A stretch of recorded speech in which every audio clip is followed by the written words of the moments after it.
Tharad forest વિભાગની મોટી કાર્યવાહી। દિવાળી વચ્ચે લીલા લાકડાનું ટોલું ઝડપાયું। વૃક્ષો નિકંદન પાછળ કોના આશીર્વાદ? થરાદ તાલુકાના દુધવા ગામ નજીક ફોરેસ્ટ વિભાગે દિવાળીના તહેવારો વચ્ચે મોટી કાર્યવાહી કરી ટ્રેક્ટર ટ્રોલું સહિત લીલા લાકડાનું ટોળું કબજે કર્યું। આ કાર્યવાહી બાદ વિસ્તારમાં ચર્ચાનો માહોલ ગરમાયો છે।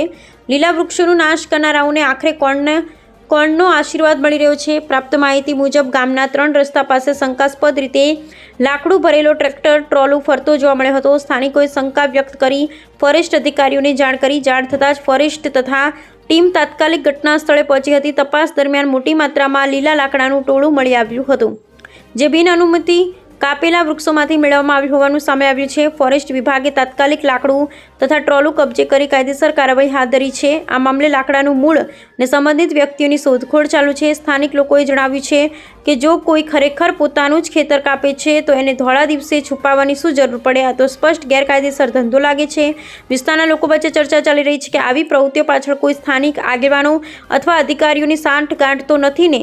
જો આવું સાચું સાબિત થશે તો ફોરેસ્ટ વિભાગ માટે મોટી પડકારરૂપ સ્થિતિ ઊભી થઈ શકે છે।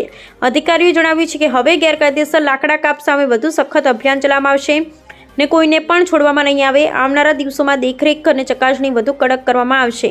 પર્યાવરણના સંતુલન માટે જરૂરી છે કે આવી ગેરકાયદેસર પ્રવૃત્તિઓને તાત્કાલિક રોકી શકાય, નહીં તો કુદરત પોતે જવાબ આપશે।